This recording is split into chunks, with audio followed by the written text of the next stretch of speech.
Welcome to the Sustainable CT Actions and Impact Preview, the Groundhog Day edition for February 2026. Brought to you in part by the Tremaine Foundation. Remember, the Emily Hall Tremaine Foundation seeks and funds innovative projects that advance solutions to basic and enduring problems, and we are oh so glad they do. Visit them at tremainefoundation.org. Yes, this is Groundhog Day. Punxsutawney Phil and our very own Chuckles. That's right, Chuckles. Both reportedly saw their shadows this morning, so don't store that snow shovel just yet.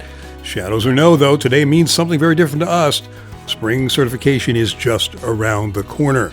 Spring certification deadline is April 14th. If you're working through certification in your community, take a look through our archives. They include reports from communities that have successfully achieved Sustainable CT certification.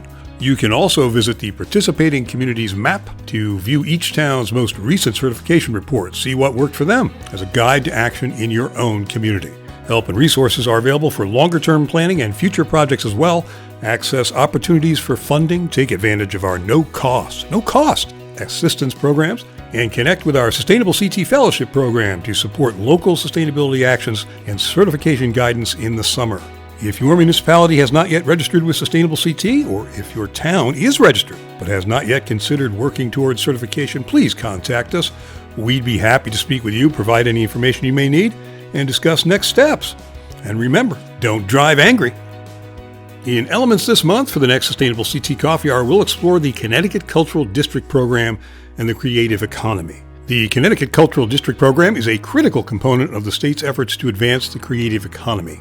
Join Kimberly Parsons Whitaker from the Connecticut Department of Economic and Community Development's Office of the Arts in this seminar, which explores how aligning cultural districts with community goals can foster thriving, resilient places. Remember, you can join Sustainable CT for virtual informal discussions most third Thursdays of each month. We share program updates and resources, explore your questions, and strengthen the network of Sustainable CT champions. Yes, we do. These sessions are free and open to all. For your edification, your enlightenment, and your entertainment too, it's The Impact, a Sustainable CT podcast.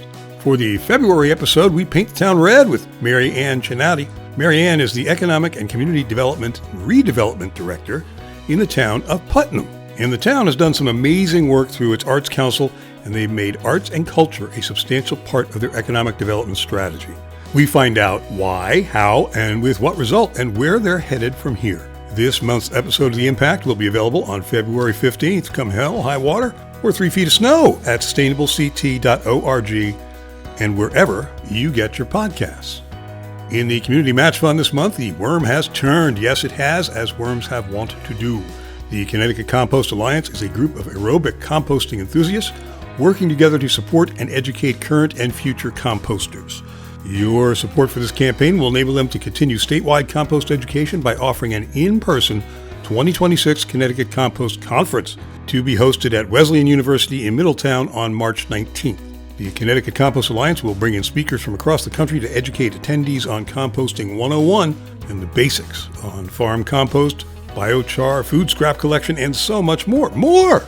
Come on, love your compost. Spring is coming. Oh, yes, it is. We promise. And that means our spring virtual equity training series is coming too. It's a free, practical, action-focused learning experience designed to help municipal leaders move from equity concepts to confident application in real time. Session 1 runs from 10 a.m. to 12 p.m. on March 11. Sessions 2 and 3 run from 10 a.m. to 12:30 p.m. on March 25th and April 8th. Sign up today. Where else? At sustainableCT.org. Sustainable CT and Actions and Impact, this very newsletter, and me speaking to you right now, it's all made possible in part by the Hampshire Foundation. The Hampshire Foundation funds partners who are finding pathways to rapidly reduce greenhouse gas emissions or to help people build resilience against poverty and climate change, and that's a very good thing. Visit them at hampshirefoundation.org. Remember, we can't do what we do without you. We don't have a magical unicorn rainbow money tree, no sir, but you can be a Sustainable CT sponsor. Find out how at sustainableCT.org. You'll be glad you did. In conveyances this month, the Western Connecticut Council of Governments, that's WestCOG, partnered with the Sustainable CT 2025 Fellows Cohort and acustician Amy Ziffert to develop a noise ordinance inventory and accompanying report. The inventory evaluated active municipal noise ordinances for 169 municipalities in Connecticut And now they publish the report and the inventory. Very interesting stuff. Check them out. See, when you're a Sustainable CT Fellow, you get to do all this cool stuff. We tabled at the Connecticut Council of Small Towns, COST, annual meeting on January 28th. Colleagues Summer Mitchell, Katie Meter, and Lily Adamo attended this marquee event that gives municipal officials from throughout the state the opportunity to hear from the governor, legislative leaders, the state's constitutional officers, and state agency heads about issues and challenges affecting Connecticut's small towns and cities. And Katie and Lily also attended the Connecticut League of Conservation Voters 2026 Environmental Summit on January 21st, a peak experience. Communities in Connecticut now have access to a new tool for planning and funding climate action, resilience districts, authorized by state law. Connecticut Green Bank and the Resilient Cities Catalyst are bringing communities the Resilient District Incubator, which works with communities to turn that opportunity into action, providing fully funded expert capacity, peer learning, and financial modeling to bridge the gap from intent to implementation. Communities interested in participating are invited to submit a statement of intent describing their local priorities, context, and interest in the Resilient District Incubator. And Connecticut Green Bank launches its 15th Green Liberty Notes offering. Yeah, the Connecticut Green Bank announced the launch of its 15th investment offering to Connecticut residents and investors nationwide. To date, more than $4 million has been raised through previous offerings, helping small businesses improve energy efficiency and lower energy costs. Way to go, Green Bank. Project Drawdown estimates that about one-third of Earth's warming has been from methane, a climate superpollutant 80 times more potent than carbon dioxide. Humans are responsible for about 380 million tons of the stuff each year. And the global food system contributes methane along the entire supply chain, from farm to landfill, including from cattle, manure, biomass burning, and food waste. Yikes! And Dennis Nolasco at earthday.org writes, climate education prepares students for future opportunities in domains projected to grow significantly as nations pursue decarbonization and resilience. Countries that strengthen climate literacy at all levels of education can position their workforce strategically in the emerging global economy, while also enabling young people to navigate climate-related changes in any career they choose. In our chronology section, where time no longer waits for a snowman, representation matters. Yes, it does. Are you ready to run for public office? The Connecticut Conference of Municipalities, that's CCM, in partnership with the Campaign School at Yale University, is holding its 6th annual Representation Matters training, an inclusive and empowering 2-day virtual discourse that encourages racially diverse candidates to run for public office or serve on boards and commissions. This free training will take place on February 28th and March 7th. Don't miss it. Westport Reads is featuring All the Water in the World by Aaron Caffel, which describes much of Manhattan as underwater due to melting glaciers. Before real life follows fiction, there are ways we can reduce the chances of warming trends. Expanding on this concept is Executive Director of CIRCA, the Connecticut Institute for Resilience and Climate Adaptation, James O'Donnell, who will share facts about the effects of climate change on the water levels of Connecticut's shoreline and the Long Island Sound. It's an in-person event, free and open to the public, February 2, 7 to 8 p.m. Hey, that's tonight. Westport Library, 20 Jessup Road in Westport.